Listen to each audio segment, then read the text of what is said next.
Allora, in principio era il verbo. Lo so, come titolo può sembrare impegnativo e forse l'avete già sentito da qualche parte, qualche cosa avete orecchiato. In effetti è uno straordinario claim, direbbero i pubblicitari, cioè uno slogan, soltanto che è stato scritto nel I secolo d.C. da Giovanni l'Evangelista. E Giovanni con le parole ci sapeva proprio fare, pensate all'Apocalisse.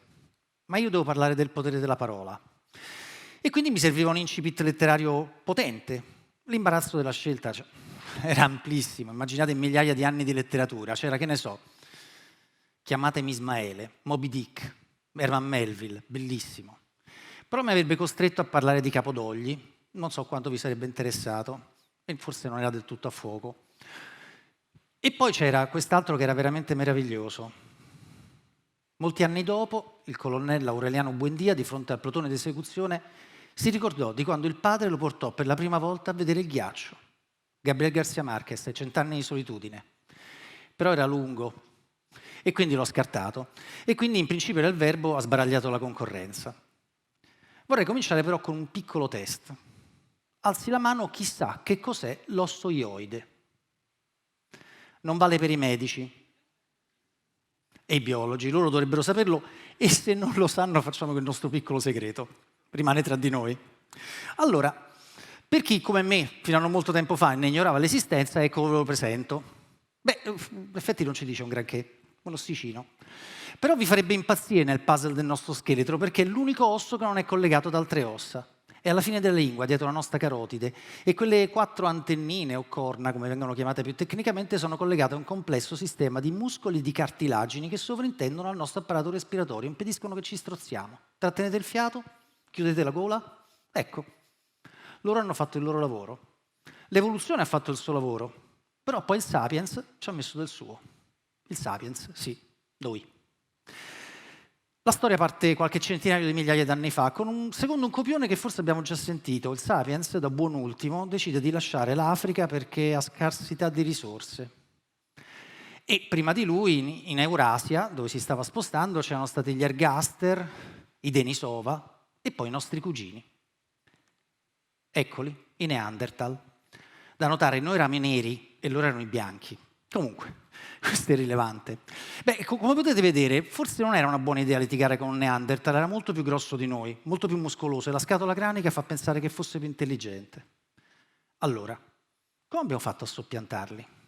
La risposta è in quel piccolo osso, perché noi abbiamo trasformato quel complesso apparato di muscoli e cartilagini in uno strumento per la fonazione, le corde vocali. Anche il Neanderthal ce l'aveva, però era meno sviluppato, quindi parlava, ma noi avevamo molte più parole, parlavamo di più, meglio e con più precisione. E fu così che liquidammo la pratica Neanderthal. Ci mettemmo qualche centinaia di migliaia di anni, ma si sono estinti. E il passo successivo per essere davvero straordinario, perché prima in modo macchinoso, poi sempre più logico e intuitivo, inventiamo la scrittura. Ed è qua che facciamo veramente il botto, passatemi il termine, perché non solo riusciamo a trasmettere le informazioni, ma la comunicazione non è più lineare nel presente, riusciamo a tramandare con il passato le nostre informazioni, le nostre scoperte, le nostre storie e riusciamo, grazie alla nostra capacità di immaginazione, anche a immaginarci il futuro. Ecco, adesso facciamo un altro salto che è difficile da datare. Dopo la scrittura noi arriviamo a internet e poi le grandi autostrade informatiche. Baricco, come vedete, ha scritto un importante saggio che si chiama The Game e fa un'osservazione abbastanza intelligente fra le tante. E dice, le autostrade informatiche sono state inventate da ingegneri maschi, bianchi, occidentali e per fini di lucro. È arrivato il momento che vengano anche le donne, i letterati di altre culture ed etnie. E bisogna essere ottimisti, perché in effetti se guardate le rotte dei navigatori, sono state tracciate da Cristoforo Colombo, Giovanni Caboto, Amerigo Vespucci, insomma tutti maschi, bianchi, occidentali, molti mossi da motivazioni veramente bieche. Pensate a Cristoforo Colombo che ha concluso i suoi giorni in carcere, era troppo perfino per l'epoca. Però la parola è come un virus, lo si cantava negli anni '80, chi se lo ricorda, Laurie Anderson, language is a virus. Loro hanno aperto il mondo, la nostra lingua ha contagiato ed è stata contagiata e si è evoluta secondo come dire, un copione che purtroppo abbiamo imparato. Il virus si evolve, ma in questo caso positivamente. Però tenete presente che la parola non crea solo mondi, li spiega, li piega, li domina, li sovverte, ma la mancanza di parola questi mondi li può distruggere, peggio ancora delle parole di odio. Pensate in questo momento quanto la guerra si stia affacciando ai nostri confini, no?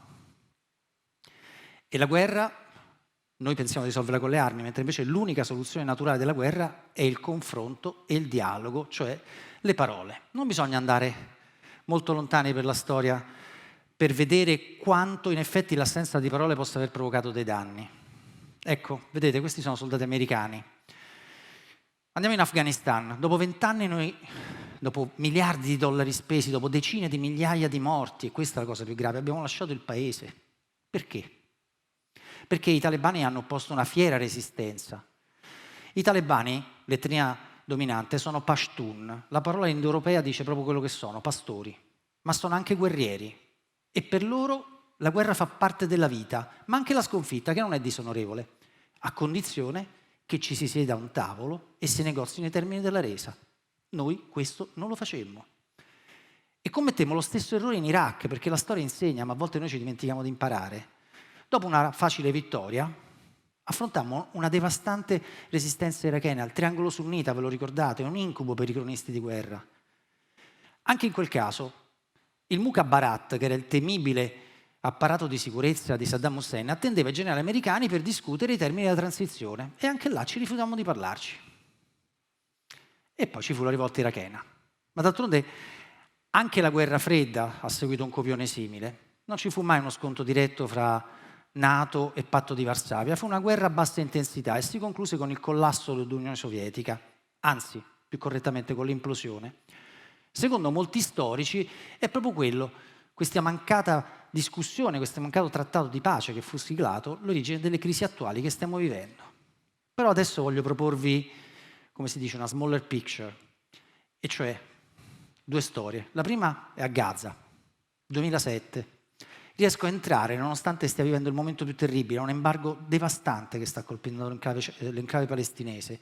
Nulla e nessuno può entrare e uscire da quel posto. Io però riesco a entrarci perché sono un giornalista e riesco ad avere un appuntamento con il portavoce di una delle milizie più temute. Si presenta come Abu Mohammed, un cunia, per chi sa l'arabo, cioè un soprannome che vuol dire praticamente Mario Rossi, e quindi è legittimo sospettare che non fosse il suo vero nome. E io avevo paura, devo dirvelo, perché pensavo di trovarmi di fronte un pazzo sanguinario, crudele. Invece si presentò un omino mite, un padre affettuoso, ci ricevette a casa sua e giocava con i suoi bambini, scherzò, era una persona ragionevole. Poi all'improvviso dovemmo passare l'intervista, si indossò la mimetica, si mise il passamontagna, imbracciò il Kalashnikov e sciorinò l'ennesima invettiva antisionista. Io ero spaesato. Dissi, scusa, fermo un attimo, ma tu parleresti mai con un israeliano? E lui, no, mai. È questa assenza di parole che rende le posizioni inconciliabili. Ma voglio raccontarvi una storia invece di segno opposto. Tel Aviv, eccola. Questa è Ayalon Street, invasa da centinaia di migliaia di persone. Da febbraio di quest'anno diventa l'epicentro della protesta contro la riforma della giustizia. Centinaia di migliaia, forse milioni di persone, sotto la bandiera con la stella di Davide, protestano contro la riforma della giustizia voluta da Benjamin Netanyahu, il premier eletto da poco, il quale appunto propone questa riforma e viene considerata antidemocratica e per cui milioni di persone scendono in piazza. Ed è impressionante vedere come a fianco ai colorati militanti LGBTQ ci siano anche i veterani con le loro lugubri magliette nere che inneggiano al sacrificio di Masada, oppure le femministe a fianco agli imprenditori high-tech, gli ortodossi, i coloni vicino ai filo-palestinesi, tutti insieme uniti per un'unica istanza. E tutto questo grazie al tam-tam dei social che gli ha permesso di far avvicinare delle posizioni che a volte sono oggettivamente incompatibili. Ecco, io voglio dire questo. Io immagino che se Abu Mohammed o come si chiama, si togliesse la sua mimetica, si togliesse il suo passamontagna, togliesse il suo Kalashnikov e facesse lo stesso anche il veterano delle guerre, che ne so, dello Yom Kippur, beh, io credo che riuscirebbero a parlarsi davvero, a comprendersi, perché la parte più difficile è sconfiggere le parole di odio che hanno avvelenato le loro reciproche esistenze. Pensate a quanto in questo momento la pace sembri lontana, l'Ucraina. E perfino il tentativo di Papa Francesco abbia cozzato contro la chiusura di Zelensky e l'ostinato silenzio di Putin. Loro non si parlano, non si vogliono parlare, non si riconoscono come interlocutori e questo è il problema principale. Noi quando parliamo della guerra diciamo la parola passa alle armi, ma ci dimentichiamo un dato ovvio, banale, scontato. Le armi non parlano. Non a caso noi invochiamo i messaggeri di pace e vogliamo che il nemico incontri il nemico in quello che è la conclusione naturale della guerra, i colloqui di pace. Ora però, un momento, non vorrei che voi passaste che io sono il classico inviato di guerra che viene qua a raccontarvi delle banalità del tipo fate l'amore, non fate la guerra. Cioè, l'amore fatelo, non è quello il problema, ma non è risolutivo. Mettete i fiori nei cannoni, la guerra è brutta, questo lo sappiamo. La faccenda purtroppo io ho imparato sul campo, sulla mia vita, sulla mia esperienza, per la mia professione, che è molto più complicata. Lo ricordate? Il Sapiens ha sconfitto il Neanderthal grazie alla sua parola, grazie alla sua capacità, certo non perché è più forte, certo non perché è più intelligente, ma lo ha combattuto perché la guerra fa parte dell'umanità fin dai suoi albori e noi siamo il risultato, noi il nostro progresso, il nostro sviluppo siamo il risultato della fine di ogni conflitto ed è per questo che io dico che bisogna ritornare dall'inizio, bisogna ridare il potere alla parola, far tacere le armi, perché in principio era il verbo, da qui siamo partiti ed è qui che dobbiamo tornare. Grazie.